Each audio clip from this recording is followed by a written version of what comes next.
फिर से देखो, उसी बात को दोबारा देख रहे हैं एमीटर के पोलैरिटी के ऊपर में।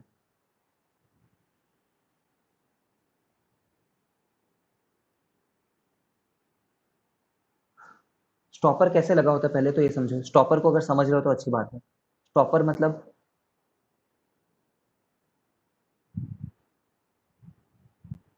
देखो जैसे कि ना इस तरीके से होता है, मान लो ये वो पॉइंटर है, स्क्रीन पे देखो, ये वो पॉइंटर जो घूम रहा है, ठीक है। अगर मान लो मैं बीच में स्टॉप करने के लिए एक चीज लगा दूं तो ये इधर तो घूम जाएगा, बट इसके इस साइड नहीं आ सकता ये, क्योंकि स्टॉप कर दे रहे इसको बस ये, ठीक है। एक साइड चले जाएगा बट दूसरे साइड नहीं आ सकता, ठीक है। तो अगर किसी अप्लायंस में एक स्टॉपर रखा हुआ है, एक छोटा सा कुछ प्लास्टिक जैसा रखा हुआ है, बाहर निकलता हुआ, कुछ भी एक प्लास्टिक जैसा, ठीक है। उसमें कोई चीज आके टकराएगी तो उसको पार तो कर सकेगा नहीं वो, ठीक है। तो ये एरो किस साइड मूव कर सकता है एट मैक्स? ये एरो सिर्फ राइट साइड मूव कर सकता है, ठीक है। राइट साइड मूव कर सकता है बस, लेफ्ट साइड तो मूव कर ही नहीं सकता, लेफ्ट साइड में तो ये रोक करके रखा हुआ है, ठीक है।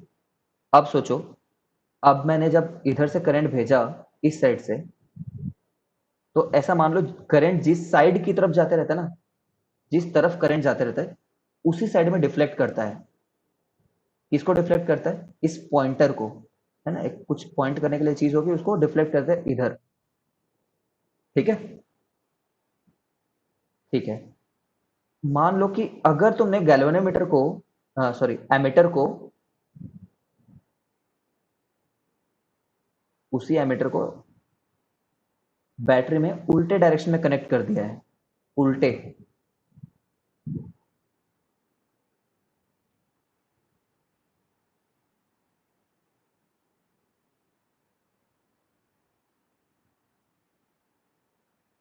इस डायरेक्शन से करंट आ रहा है मान लो,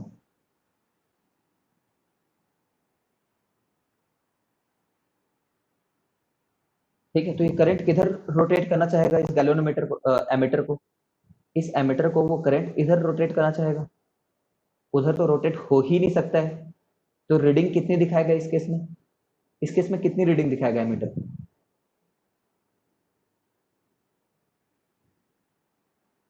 सर जीरो। जीरो दिखाएगा ना, बट जीरो जा रहा है क्या उसके थ्रू? जीरो तो नहीं जा रहा, बिल्कुल कुछ तो नहीं। वैल्यू जा रही है, कुछ ना कुछ। तो इस केस में हमारे लिए इस केस में हमारे लिए एमीटर काम नहीं आया बिल्कुल भी, ठीक है। क्यों? क्योंकि हमने गलत कनेक्ट कर दिया। एमीटर के मैन्युफैक्चरर ने बोला था कि ये मेरे लिए एमीटर का पॉजिटिव टर्मिनल है भाई, इसको बैटरी के पॉजिटिव में कनेक्ट करना। ये मेरे एमीटर का नेगेटिव टर्मिनल है भाई, इसको बैटरी के नेगेटिव में कनेक्ट करना। बट तुमने गलती कर दी, बैटरी के पॉजिटिव से एमीटर के नेगेटिव को कनेक्ट कर दिया। तो वो बता रहा था ये क्यों ऐसे कनेक्ट करना, ताकि स्टॉपर से गड़बड़ मत हो, समझ रहे हो?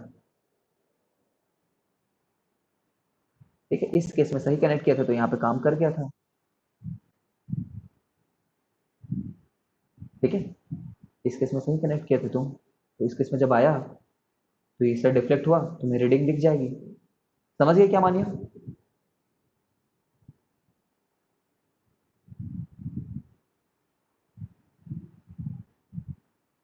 हरदीप, तुम्हें कोई डाउट है तो पूछो।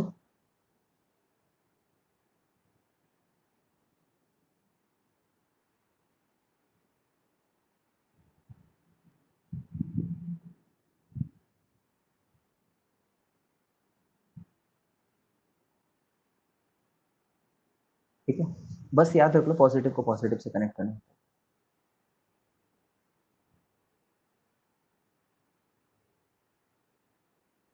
अब देखो, अब वो पोलैरिटी वगैरह नहीं लिखूंगा मैं, वो अंडरस्टूड होता है कि जिसने एमीटर लगाया ढंग से लगा दिया है। सर एक डाउट है उसमें ही। बोलो। सर हाँ। सर जैसे कि वो लेफ्ट साइड वो रोटेट नहीं कर पा रहा था, स्टॉपर लगा हुआ है, तो जैसे अगर कुछ ज्यादा ही हाई वोल्टेज अगर पास करेंगे तो वो हम्म। खराब भी हो सकता है ना एमीटर। हाँ, होगा ना, क्यों नहीं होगा। वो मतलब ज्यादा ही फोर्स करेगा उसको तो फिर खराब हो जाएगा एमीटर। हाँ, ये देखो, तुम्हें ये पता है कि इस सर्किट में कितना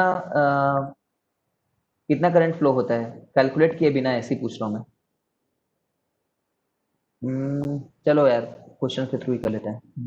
200 वोल्ट है, ये 20 ओम है, ये भी 20 ओम है, ठीक है। और किसी गधे ने यहाँ पे एमीटर लगा दिया मान लो, ठीक है। Find reading of ammeter. चलो ये थोड़ा ज़्यादा टफ हो गया तुम्हारे लिए।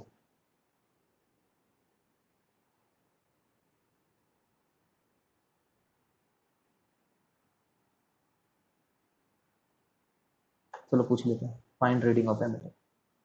आइडियल एमीटर है, find reading of this ideal ammeter. कितनी रीडिंग होगी?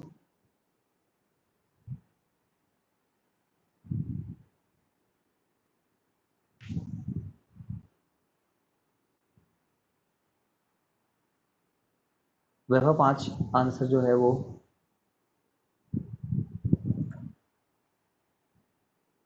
इनकरेक्ट है।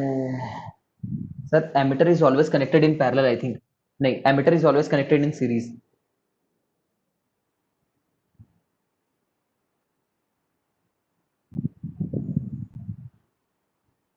Ammeter is always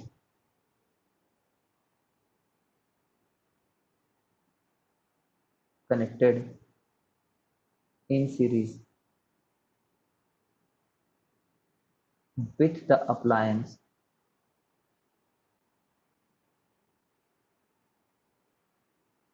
whose current is to be measured। तो क्या हमने ऊपर में गलत लगाया है? हाँ, हमने ऊपर में गलत लगाया है, लेकिन कुछ ना कुछ रीडिंग तो होगा ना, कोई ना कोई रीडिंग तो आएगी। क्या वो जीरो आएगी या फिर कुछ और आएगी? सबसे पहले तो तुम यार ये देखो कि एमीटर को कभी कंफ्यूज मत हो कि एमीटर को किस में लगाते हैं करके, सीरीज में कि पैरेलल में।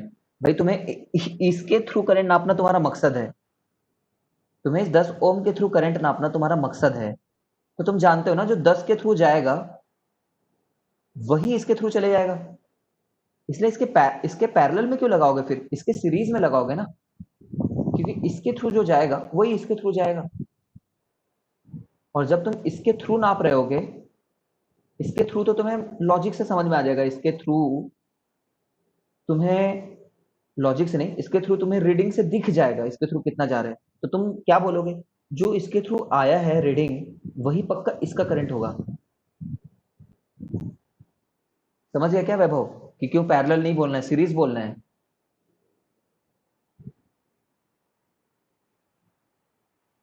सीरीज बोलना है क्योंकि जो इस जो इसके थ्रू जा रहा होगा वही इसके थ्रू जा रहा होगा, तो हमें 10 के अक्रॉस का पता चल जाएगा, इसलिए सीरीज होगा ना। ठीक है चलो अब, ठीक है तो इसकी रीडिंग बताते हैं। इसकी रीडिंग बताने से पहले, इसकी रीडिंग बताने से पहले सबसे पहले तो तुम मुझे इस क्वेश्चन का आंसर दो।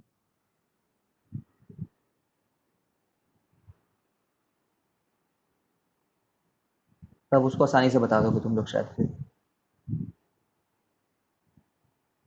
देखो अगर मैं सिर्फ इतना क्वेश्चन देता,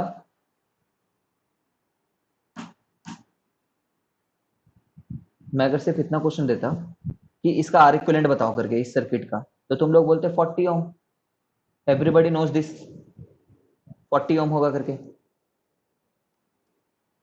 ठीक है, अब मैं ये सर्किट दे रहा हूं,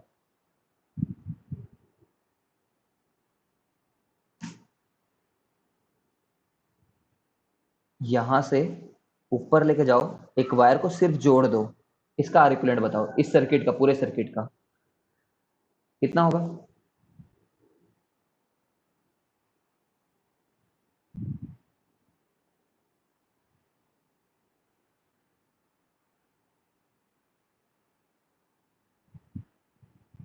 सेम, सेम टू सेम। तुम्हारे दिमाग में गोबर भर गया है।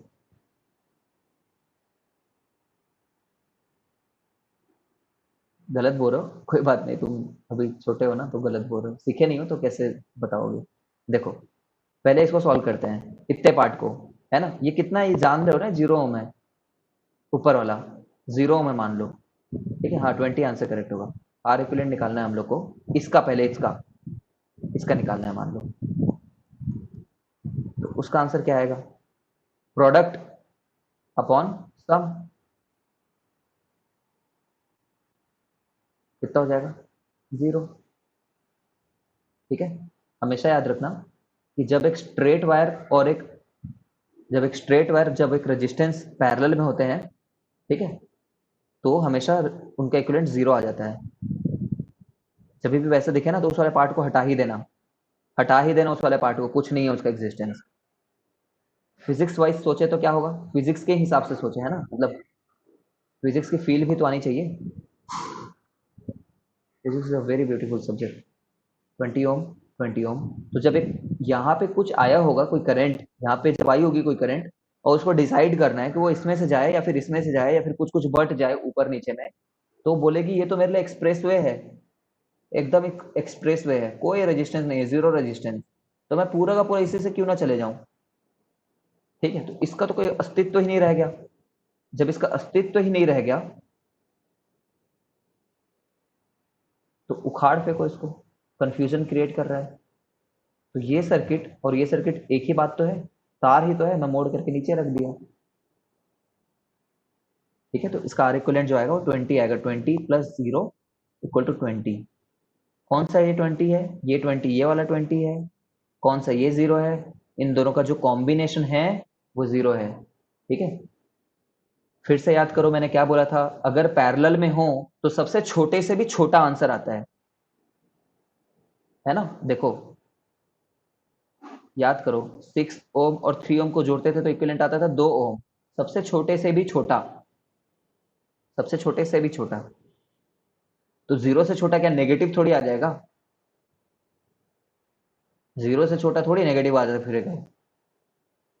0 से छोटा नेगेटिव नेगेटिव रेजिस्टेंस नहीं है भाई, हम अभी नेगेटिव रेजिस्टेंस के बारे में नहीं पढ़ रहे हैं, ना ही वो है कहीं पे एज सच, ठीक है। कुछ ना कुछ रेजिस्टेंस महसूस होगी ही अगर चलोगे तो, ऐसा नहीं होगा कि वो मजा आ रहा है यहाँ पे और फास्टर होगा, ऐसा नहीं होगा, ठीक है।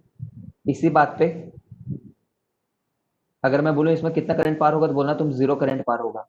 यहाँ पे कितना करंट पार होगा, जो भी आ रहा है वो पार हो जाएगा इसमें। जब आर इक्विवेलेंट इस सर्किट का 20 ओम आ चुका है, ठीक है, आर इक्विवेलेंट इस सर्किट का जब 20 ओम आ चुका है तो यहाँ से कितना करंट जा रहा होगा फिर, 10 एम्पियर जा रहा होगा, क्योंकि 200 डिवाइडेड बाई 20, सोचो,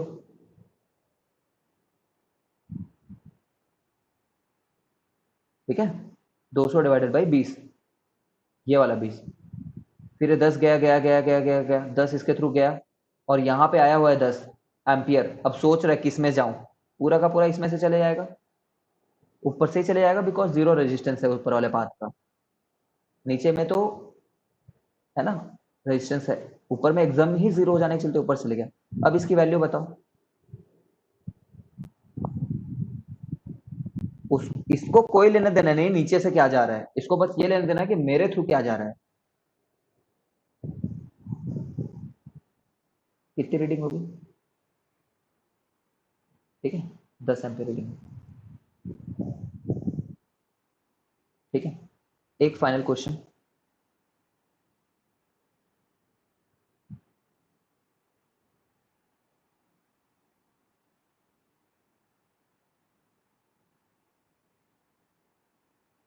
ये वाला एमीटर आइडियल है ना, इसका नाम है ए टू एमीटर है ये।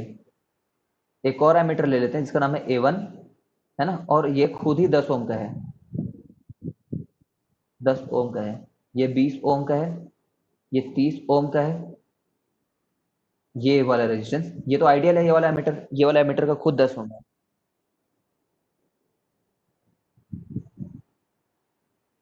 ये 300 वोल्ट का है, और ठीक है।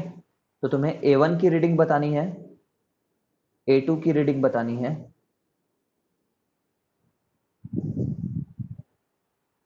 ठीक है। चलो बताओ।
ठीक है, तो हम लोग क्या बोलेंगे, इस सर्किट का आर इक्विवेलेंट कितना है ये जानना चाह रहे हैं अपन।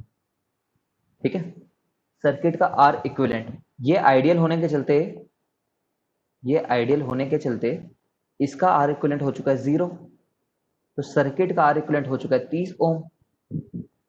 तो करंट आ जाएगा V by R equivalent which is 10 ampere. 10 ampere आ चुका है, यहां से निकल चुका है 10 एम्पियर। 10 एम्पियर जा रहा है जा रहा है जा रहा है, कोई ऑप्शन ही नहीं है यहाँ से 10 जाएगा। 10 जा रहा है जा रहा है जा रहा है जा रहा है जा रहा है जा रहा है जा रहा है, ये भी 10 आ गया, यहाँ पे आया। 10 एम्पियर सोच रहा है मैं किधर से जाऊँ, ये वाला पाथ जीरो रेजिस्टेंस का है तो ऊपर से चले जाएगा। ठीक है, अगर मैं यहाँ पे एक थर्ड एमीटर लगा दिया होता, यहाँ पे A3, और वो भी अगर आइडियल रहता, A3 भी आइडियल रहता, तो उसमें रीडिंग आती 0, क्योंकि उस वाले पाथ को चुनता ही नहीं वो। A3 खुद भी अगर आइडियल होता तो उस वाले पाथ को नहीं चुनता वो। ठीक है,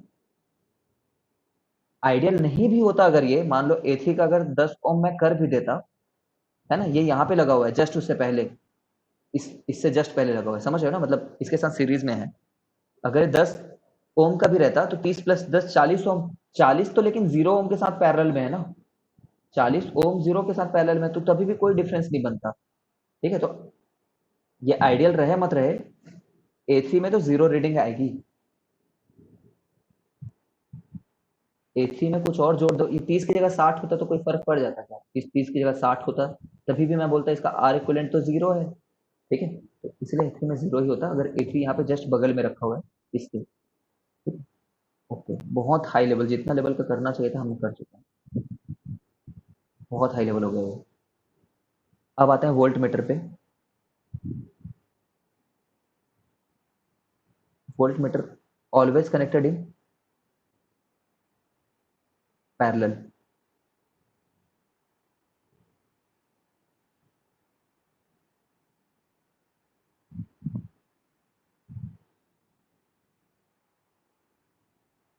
Always connected in parallel to the device whose potential difference is to be measured, whose potential difference, whose potential difference और वोल्टेज एक ही बात है, एक ही वर्ड है दोनों। whose potential difference और voltage is to be measured।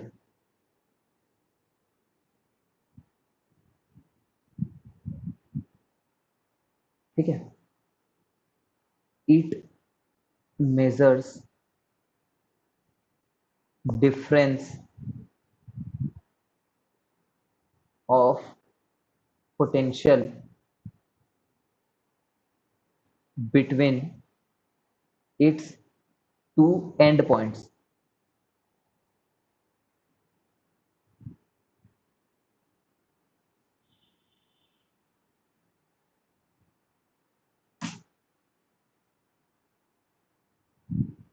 क्या मतलब है, देखते रहो।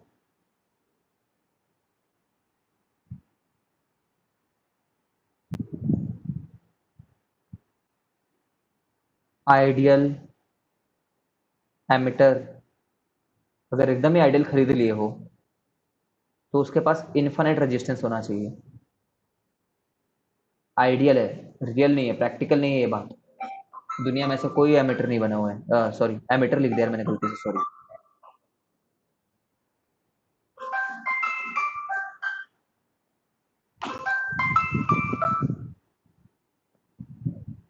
हेलो, नमस्ते। हाँ जी बोलिए। हाँ हाँ। हाँ हाँ।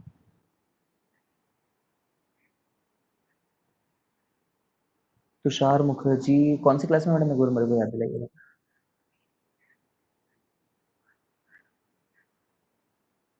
अच्छा अच्छा, हाँ हाँ हाँ, ठीक ठीक ठीक। हाँ हाँ हाँ हाँ।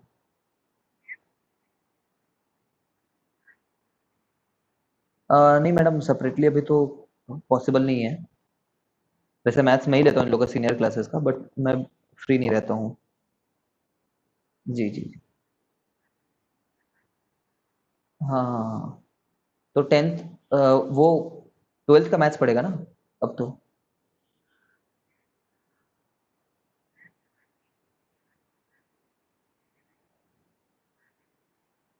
हम्म।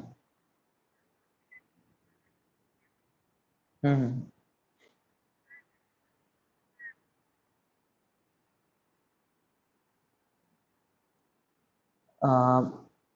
वो मेरी रेगुलर क्लास करके देख सकता है, अगर उसको अच्छा लगता है तो ही कैन कंटिन्यू। बाकी मैं अभी क्लास में हूँ, आपको क्लास के बाद कॉल करता हूँ। मैं अभी क्लास में हूँ, क्लास के बाद आपको कॉल करता हूँ।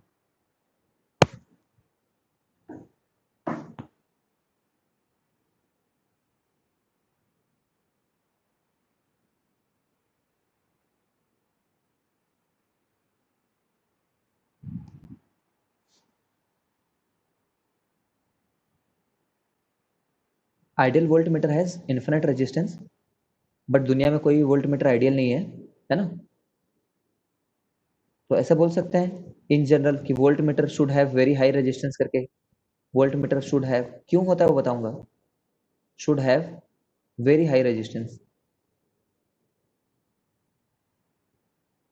है ना। वहां पे भी आइडियल एमीटर का तो जीरो रेजिस्टेंस था। आइडियल एमीटर का जीरो रेजिस्टेंस था, तो जनरली जो दूसरे एमीटर होंगे उनकी बहुत कम होनी चाहिए, बहुत कम, जितना छोटा से छोटा हो सके, जितना कम से कम वो दूसरे सर्किट को डिस्टर्ब कर सके। जिस सर्किट में मेजरमेंट करने गया है ना एमीटर, उस सर्किट के करंट को तो चेंज मत कर दे। ठीक है। तो वोल्ट मीटर की ये सब बातें देखते हैं एक बार कि क्या लिख दिया हमने।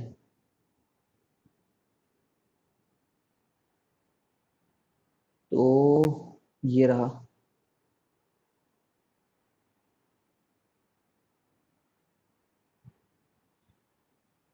जैसे हमें इस 10 ओम के अक्रॉस हमें वोल्टेज नापना है, किसके अक्रॉस कितना वोल्टेज है, तो इसका जो दो टर्मिनल रहेगा ना, वो ऐसे लगाएंगे।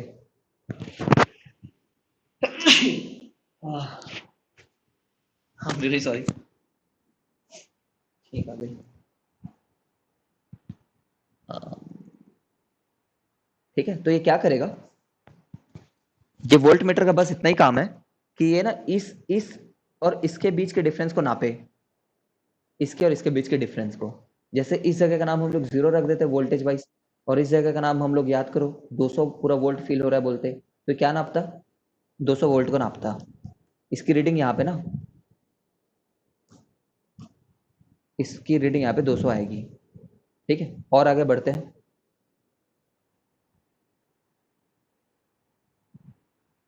सर एम मीटर को सीरीज में लगाते हैं और वोल्ट मीटर को पैरेलल। हाँ, पैरेलल में लगाते हैं और नापते हैं। एक ये ले लेते हैं 200 वोल्ट, यहाँ पे एक एक एमीटर लगा देते हैं V1, एक एमीटर लगा देते हैं V2। ठीक है, तो यहाँ पे 10 ओम का रख देते हैं, ये 40 ओम का रख देते हैं। ठीक है, तो V1 जो होगा ना, वो वो क्या नापता है, इसमें खुद कोई करंट लेता नहीं है ये, खुद नहीं लेता कभी कोई करंट, ऊपर की तरफ कोई करंट जाता नहीं है इसमें। Does it has any polarity, हाँ पोलैरिटी है, बाद में बताता हूँ। ठीक है, does it has any polarity बोल रहे हैं तो पोलैरिटी इसकी भी होती है। इसमें भी पोलैरिटी मार्क्ड होता है। इनकी पोलैरिटी ऐसे बैटरी के चलते नहीं आ रही कि वो वाकई में पॉजिटिव है, वो वाकई में नेगेटिव है। वाकई में पॉजिटिव, वाकई में नेगेटिव नहीं है, रादर मैन्युफैक्चरर ने बोला है कि इस साइड को कनेक्ट करना भाई, तभी अच्छे से काम करेगा ये। ठीक है, तो इसका काम क्या है, ये इसके पैर के नीचे में जो रखा हुआ है ना, उसको नापता है ये। खुद तो कोई करंट लेता नहीं है भाई। खुद क्यों नहीं करंट लेता है? जैसे इस केस में देखो, इस केस में इन्फिनिटी है ना, इसका रेजिस्टेंस कितना है? इन्फिनिटी है। जब मैंने कुछ नहीं बोला तो आइडियल वोल्ट मीटर बोल रखा है। अब जैसे हमने पहले क्या बोला, इससे पहले क्या बोला था कि जब जीरो के साथ कनेक्ट करोगे तो दिस इज लाइक एकदम स्ट्रेट वायर, जब जीरो के साथ कर रहे हो तो। ठीक है ना?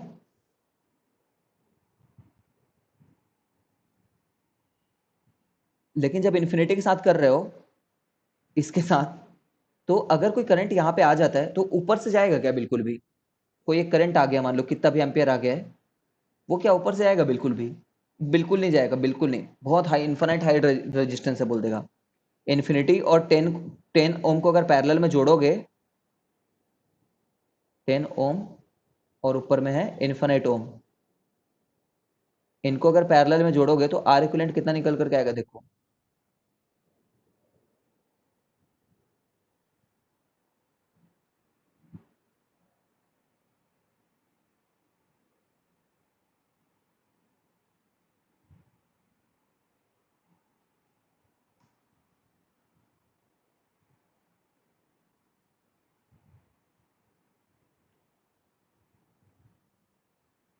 ठीक है, ऊपर से कुछ भी नहीं जाता है, नहीं जाता ऊपर से कुछ भी, करंट ही नहीं लेता है मान लो ये।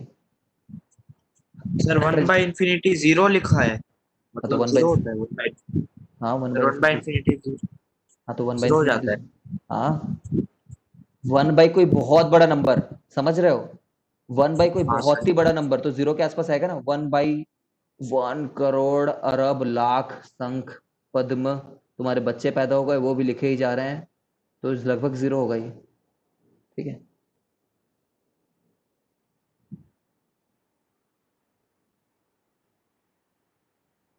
हैंग होना शुरू हो चुका है, हैंगमैन खेल रहा हूँ मैं अब, बहुत हैंग होता है ये।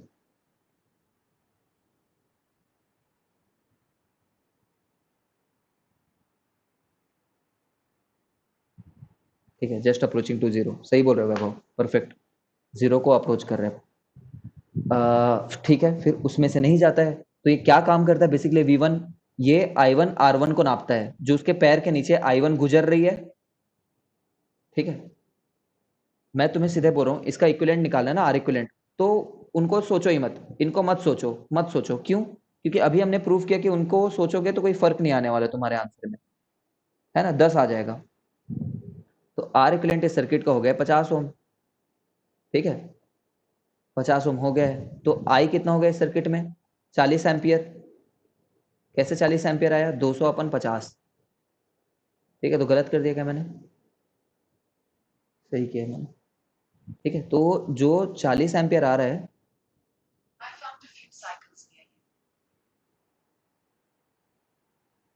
तो 40 × 10, ये 400, 40 नहीं है, 4 है, कुछ भी। ठीक है, तो 40 ओम, 40 वोल्ट,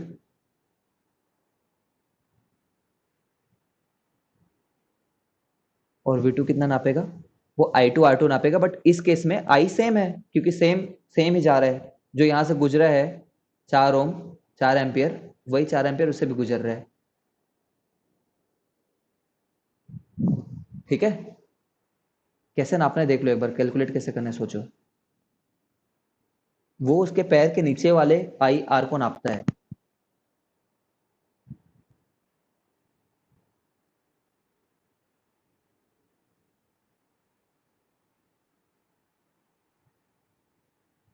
इस क्वेश्चन को देखो, अगर सर कोई पैर मतलब पैर के नीचे ये पैर है ना, इसके लेग्स ये हैं इसके, अच्छा। ये लेग्स हैं, इसके लेग के बीच में कुछ भी डाल दो, हाँ उसके सर। आई आर को नापता है वो। ठीक है, मान लेते हैं गधा आदमी आ गया था, गधा इंसान, उस गधा इंसान ने एक 40 ओम के रजिस्टर के साथ में एक आइडियल वोल्ट मीटर को लगा दिया बगल में, आइडियल एकदम आदर्शवादी एमीटर वोल्ट मीटर, सॉरी, ठीक है।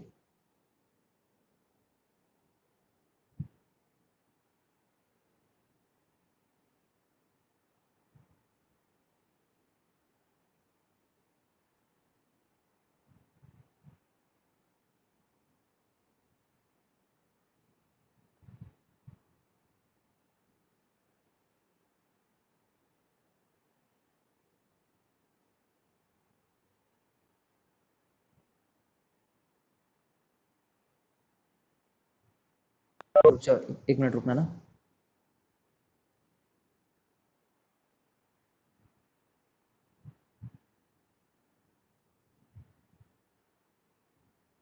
ये भी आइडियल है मान लो, तो इसमें एमीटर की रीडिंग कितनी होगी? इस केस में बस एमीटर की रीडिंग बता दो।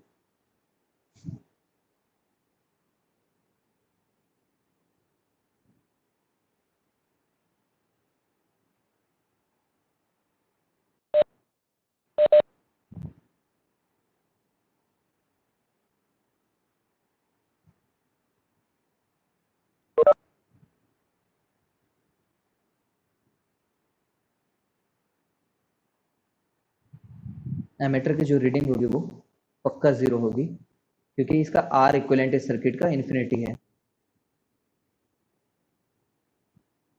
इस सर्किट का आर इक्विवेलेंट है 40 प्लस इन्फिनिटी बराबर इन्फिनिटी।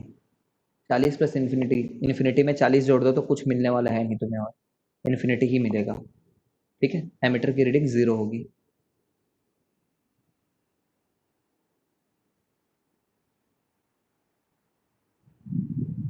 एक क्वेश्चन करो।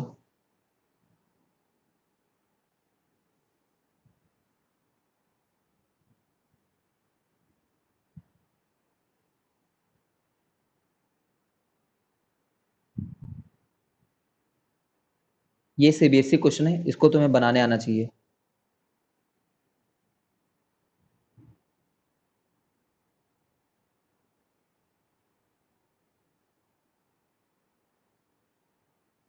वोल्ट मीटर की रीडिंग 200 होगी उसमें, पुराने वाले क्वेश्चन में।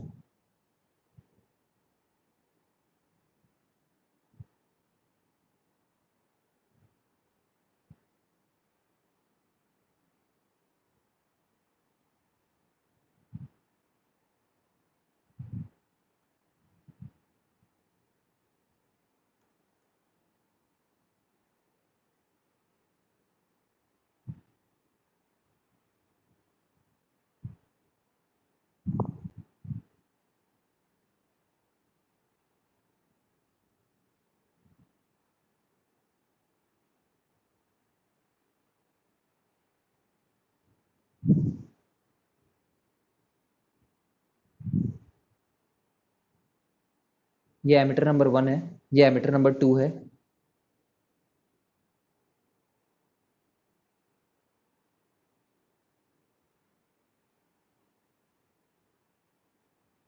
सभी आइडियल हैं। 180 वोल्ट है ये। तो तुम्हें A1 की रीडिंग बतानी है, A2 की रीडिंग बतानी है और A3 की रीडिंग बतानी है। सर इतनी वोल्ट नहीं, मीटर पैरेलल में क्यों लगता है, सीरीज में क्या दिक्कत है? बता रहा हूँ एक मिनट, ठीक है। तो इस क्वेश्चन को मैं जल्दी जल्दी खुद कराता हूँ, देखो टाइम थोड़ा कम है।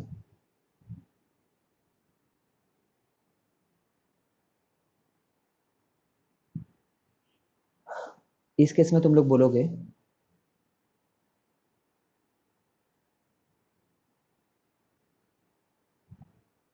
80 और 80 का 40 बन गया है, 40 प्लस 20 60, 60 प्लस 30 90।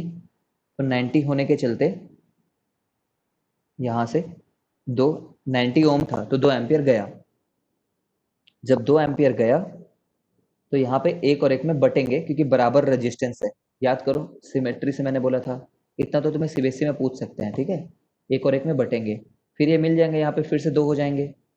ठीक है, तो इसके थ्रू 2 एम्पियर जा रहे हैं, सही बोली मानिए तुम, करेक्ट है तुम्हारा। ठीक है, और A2 जो है उसमें 1 एम्पियर जा रहा है। ठीक है, फिर जब यहाँ पे आएगा तो ये क्या बोलेगा, ये वाला वोल्ट मीटर वो बोलेगा मैं अपने पैर के नीचे, मतलब इसके फिट के नीचे, यहाँ के बीच में, है ना, जो आई आर है उसको मैं मेजर करता हूँ। तो ये बोलेगा आई तो 2 एम्पियर जा रहा है, क्योंकि जो 2 आ रहा है, 2 जो आर है वो इसमें से भी गया, अब यहाँ पे आया, फिर वो 2 सोचेगा मैं ऊपर से भी जाऊँ क्या, तो 2 बोलेगा नहीं मैं ऊपर से नहीं जाऊँगा, बहुत इन्फानाइट रेजिस्टेंस है, नीचे से चले जाऊँगा। ठीक है, तो 2 इंटू 30, तो 60 वोल्ट रहेगा यहाँ पे। ठीक है, ये रिकॉर्डिंग बार बार प्ले करके देखना कि तुम्हें समझ में आ रहा है कि नहीं आ रहा है।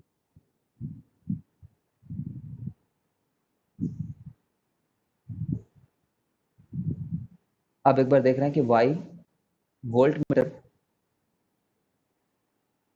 Is connected in parallel. ये तुम्हारे सिलेबस से बाहर है, फिर भी देख लो।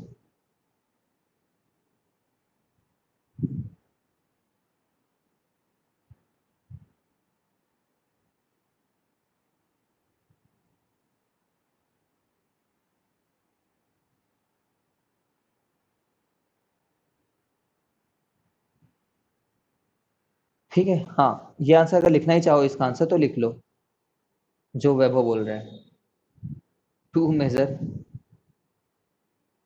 Potential difference between 2 points. जो 2 पॉइंट के बीच का पोटेंशियल डिफरेंस तुम जानना चाह रहे हो ना, कोई 2 पॉइंट मतलब कोई रजिस्टर होगा तो वो 2 पॉइंट के बारे में इंटरेस्टेड तो हो गए तुम। सर पैरेलल में क्यों लगाते हैं, वो दिक्कत नहीं है, लेकिन सीरीज में क्यों नहीं लगाते। तो सीरीज में मान लो तुम्हें इसका मेजर करना है, तुम्हें इसके अक्रॉस क्या वोल्टेज है, इसके इस एंड और इस एंड के बीच में क्या वोल्टेज है, ये जानना चाह रहे हो ना तुम, तो इसमें ये जो भी है उसके इस एंड और इस एंड में क्या है डिफरेंस, वो जानना चाह रहे हो। तो यहाँ पे लगा के क्या करोगे, यहाँ पे लगा के क्या किया तुमने, मतलब यहाँ पे जब लगाए हो तो ये क्या कोशिश कर रहा है, ये इसके और इसके बीच का मेजर करके दे दे रहा है, इसके और इसके बीच का। ये थोड़ी जानना चाहते थे इसके और इसके बीच में क्या डिफरेंस है करके, तुम तो ये जानना चाहते थे इसके और इसके बीच में क्या डिफरेंस है।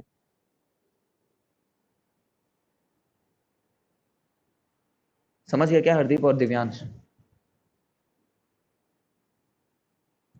Yes sir. ठीक है, जस्ट इन केस अगर तुम्हें जानना है कि इसमें कैसा हरकत हो रहा है इस वाले में, तो मैं सिखाता हूँ, although it's not at all required in your class. ये 10 ओम का है मान लो, ये 200 वोल्ट है मान लो। ठीक है, बोलोगे बैटरी से कि तुम करंट भेजोगे क्या, तो ये बोलेगा नहीं यार करंट तो नहीं भेज पाऊंगा। ठीक है, करंट हो विल बी जीरो। क्यों, क्योंकि आर इक्वलेंट इन्फिनिटी है। ठीक है, तो आई विल बी जीरो। ठीक है, अब इससे पूछें इस वोल्ट मीटर आइडियल, हाँ आइडियल है इस केस में, आइडियल है तो। ठीक है, तो जीरो है, जीरो है, जीरो है। ठीक है, तो इसके अक्रॉस कितना आई आर ड्रॉप होगा, इसके अक्रॉस कितना ड्रॉप होगा पोटेंशियल, जीरो ड्रॉप होगा। क्यों, क्योंकि आई ही जीरो है। तो अगर इस जगह का नाम जीरो है और इस जगह का नाम 200 वोल्ट है, तो 200 वोल्ट, 200 वोल्ट, 200 वोल्ट, मैं नाम बदलूं, मैं नाम नहीं बदलूंगा क्योंकि करंट ही नहीं है, तो यहाँ पे 200 वोल्ट रहेगा।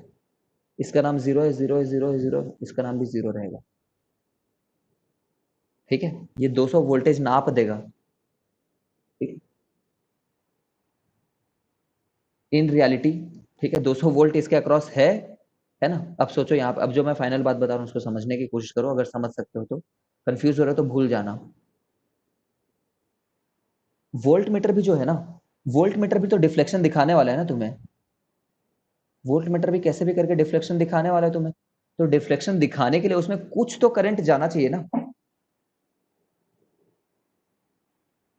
कुछ करंट तो जाना ही चाहिए वोल्ट मीटर में, तभी तो डिफ्लेक्ट होगा वो। करंट जाएगा तभी उसको फोर्स लगेगा, तभी वो घूमेगा। ठीक है, तो यहाँ पे जब हम लोग बोलते हैं कि ये बिल्कुल ही जीरो करंट लेता है, वो बात सही नहीं है। वो एकदम आइडियल, एकदम ही ज्यादा अप्रोक्सीमेट कर दिया हम लोग। बिल्कुल जीरो करंट लेगा तब तो रीडिंग ही नहीं दिखाएगा, समझ रहे हो। बिल्कुल जीरो करंट लेगा तो उसके पास तो कुछ करंट गया ही नहीं है। ठीक है, तो घूमेगा क्यों फिर, घूमता तो तभी है, 12th क्लास में पढ़ते हैं इस बात को।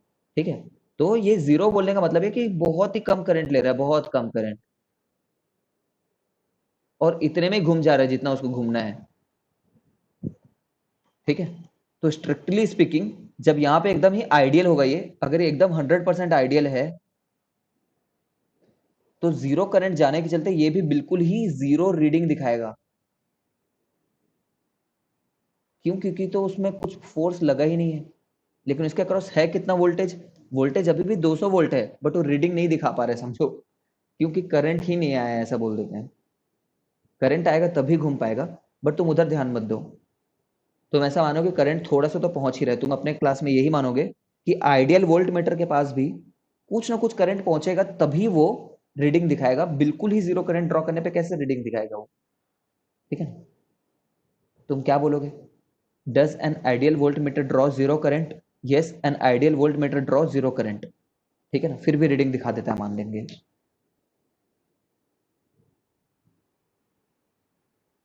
क्या? कौन सा वाला? ये पूछेगा नहीं, पहली बात तुम्हें नहीं पूछेगा, ये नहीं पूछेगा, परेशान मत हो। सर मतलब फिर कायदे से कितना दिखा लेना चाहिए एक वोल्ट मीटर को करंट सही दिखाना हो तो? करंट नहीं दिखाता ना, वो वोल्टेज दिखाता है। हाँ सर, बाकी फिर भी अगर जैसे दोनों साथ में लगे हो सर्किट में तो भी वोल्ट मीटर मतलब कैसा अच्छा रहेगा, कितना करंट बहुत कम लेने लेता वाला? है यार, ये जो वोल्ट मीटर होता है ना, बहुत सेंसिटिव होता है। सेंसिटिव मतलब बहुत कम करंट जाने पे भी घूम जाता है। सेंसिटिव का ये मतलब होता है कि थोड़ा भी करंट भेजो ना तो घूम जाता है। तो जैसे मान लो तुमने यहाँ पे 100 एम्पियर भेजा है ना, ठीक है, तो ऐसा होता है, देखना, 100 एम्पियर अगर भेजा है तो यहाँ पे 99.999 जाता है, ठीक है, और यहाँ पे 0.001 जाता है। इतने पे भी घूम जाता है वो। इनफैक्ट माइक्रो में रहता है उसका रेटिंग, माइक्रो एम्पियर में भी घूम जाता है पूरा। समझ रहे हो? अभी तो मैंने मिली एम्पियर दिखाया ना, ये मिली एम्पियर है, मिली एम्पियर भी नहीं, माइक्रो एम्पियर में भी घूम जाता है पूरा। ठीक है, एमीटर को भी और वोल्ट मीटर को भी बनाते गैल्वेनोमीटर से ही हैं। गैल्वेनोमीटर से ही बनाते हैं वोल्ट मीटर और एमीटर दोनों को। गैल्वेनोमीटर क्या करता है? थोड़ा लेट हो रहा है क्लास, आई नो, बस थोड़ा बियर करो। गैल्वेनोमीटर क्या करता है? Galvanometer is also a very very very sensitive device. बहुत सेंसिटिव है, थोड़ा भी करंट आएगा तो डिटेक्ट कर लेगा। बहुत सेंसिटिव कैसे बनाते हैं वगैरह वगैरह 12वीं क्लास का टॉपिक है। बट ऐसा मान लो तुम, अभी समझने के लिए बस, गैल्वेनोमीटर में जो इसको घुमाने के लिए ये जो घुमाने के लिए जो करंट चाहिए ना, बहुत ही कम चाहिए। अंदर में इसको रोकने के लिए जो स्प्रिंग लगी होती है, बहुत नाजुक स्प्रिंग लगी होती है, वो उतना रोक नहीं पाती है। वैसा जानबूझ के बनाए होते हैं अपन, ताकि जीरो से जीरो करंट के आसपास भी कोई करंट आ रहा हो, 0.00001 एम्पियर, तभी भी वो घूम जाए। इसी में थोड़े बदलाव ला करके एमीटर और वोल्ट मीटर बनाए जाते हैं। ठीक है, सोचो, गैल्वेनोमीटर को तुम किस सर्किट में क्यों लगा रहे होगे? गैल्वेनोमीटर को तुम सिर्फ इसलिए लगा रहे होगे कि भाई इस सर्किट में करंट आया है कि नहीं, बस ये जानने के लिए। ठीक है, तो हल्का सा भी करंट आया हो तब तुम चाहोगे ना कि अरे एकदम कम करंट आया हो, फिर भी कुछ डिफ्लेक्ट तो हो ही जाए यार। ठीक है, अब गैल्वेनोमीटर और एमीटर में क्या फर्क हुआ फिर? गैल्वेनोमीटर भी जब डिफ्लेक्शन को दिखाता है, एमीटर भी जब डिफ्लेक्शन को दिखाता है, तो एमीटर में बस लेबल कर दिए होते हैं अपन, गैल्वेनोमीटर भी वही काम करता है। ठीक है, बस गैल्वेनोमीटर में लेबलिंग नहीं होती है, 1 एम्पियर 2 एम्पियर 3 एम्पियर, ऐसे लेबलिंग नहीं होती है। समझ रहे हो? बस लेबल कर देते हैं, समझ लो एमीटर में। अभी के लिए तुम इतना ही समझो कि बस लेबल कर देते हैं तो काम हो जाता है। ठीक है, और वोल्ट मीटर में उस लेबल को वोल्टेज के हिसाब से कर देते हैं, सेट करते हैं थोड़ा, कि कितने करंट में कितना वोल्टेज होना चाहिए, उसको सेट करके वोल्टेज वाली लेबलिंग कर देते हैं, मान लो।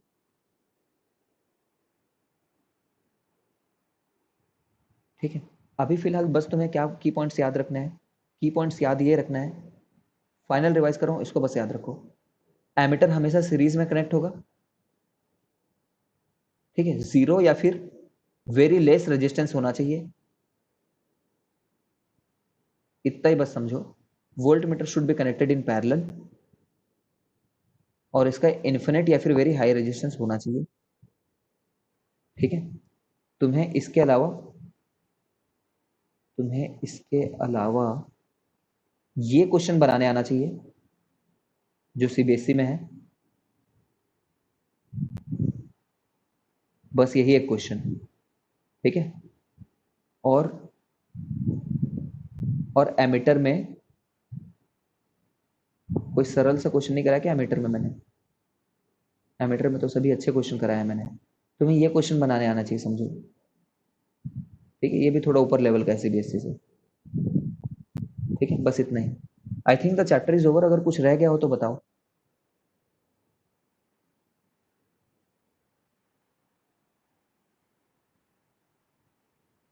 होमवर्क है तुम्हारा, कंप्लीट एनसीईआरटी बनाओ। कंप्लीट एनसीईआरटी पूरा इन टेक्स्ट आउटसाइड सब सब चीज बना लो। ठीक है। सर खत्म हो गया क्लास? हाँ, नेक्स्ट क्लास जो रहेगी ना, नेक्स्ट क्लास में हम लोग क्वेश्चन प्रैक्टिस करेंगे इसी चैप्टर के ऊपर में। That will be the final class, और नेक्स्ट क्लास में ही कुछ नया चालू कर लेंगे, नया चैप्टर। तो सभी लोग पूरा बना के आना, वरना तुम्हारे लिए यूजफुल नहीं रहेगा वो क्लास। ठीक है, चलो फिर। ओके, सुनील सर को होमवर्क भेज देना। Done for today.